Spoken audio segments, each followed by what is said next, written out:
Hey, what's up? Miran here with the greatest lighting you've ever seen. I look like I'm super tired with raccoon eyes, but this is just a sunburn, so please ignore my horrendousness. Anyways, I just watched The Green Knight, directed by David Lowery, also written and edited by David Lowery, which is really cool. Not many do you see many auteur and editors. Starring Dev Patel, Alicia Vikander, Aaron Kellyman, Barry Keoghan, Ralph Ineson, Sean Harris, and Joel Edgerton. Egerton, I'm not sure. And it is an adaptation of the Arthurian poem Sir Gawain and the Green Knight, and it basically follows the story of Sir Gawain, who is a knight of the Round Table under the command of King Arthur. And hulking, massive green beast comes one Christmas, and says that he gives Sir Gawain the sword, his axe, and says that strike me with whatever ever blow you want, and then in 1 year you have to come find me in my green chapel and give me back my axe, and I will return whatever blow you want, whatever blow you gave me back to you. Sorry, I'm very tired. And he does that, and he cuts off the Green Knight's head, and he picks it up and rides off in a very awesome, cackling, headless horseman visual, and then has to go through a bunch of different sort of tests, and kind of hero's journey trek to return to the Green Knight. And it ends with basically a vision that's sort of actually, sorry, I won't spoil the ending. What am I doing? Anyways. I think the way I would describe this is the sort of contemporary A24 Arthurian version of 2001: A Space Odyssey. Although I think it's denser than that. But in the same sense, it's something that is very, very, very slow and not necessarily the most thrilling thing if you're just looking at what's in front of your eyes and your ears. This is a very sort of slow plotting story. There's no action at all, which is, I think, I will agree with what a lot of people are saying, where the trailer really oversells this movie, because it's just him going around doing a bunch of really weird things. But there's not a lot of action. There's not a lot of like intense things going on, and if you do, there's very little context for them. Like, maybe there'll be a lusty scene or some.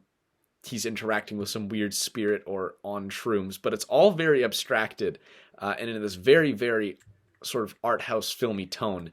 But I will say that I think, unlike most of these sort of art house A24 movies that I really don't like, this is a movie that makes use of the brilliance of its source material, and I think if you do sit and watch it with a notebook, you can get a lot out of it and interpret it in a lot of different ways. And I think your enjoyment of this movie ultimately comes down onto whether or not you're into that. And if you're into English class, and if you're into this sort of old literature, which I kind of am, you'll get a lot out of this movie because it's a really cool adaptation.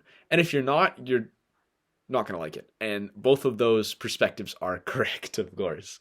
I think this is a movie that some people will say is a 9 on 10, and some people can say is a 0, and they're both correct. What this movie does have for everyone is this movie looks and sounds amazing. This is a very low budget movie. It's $15 million.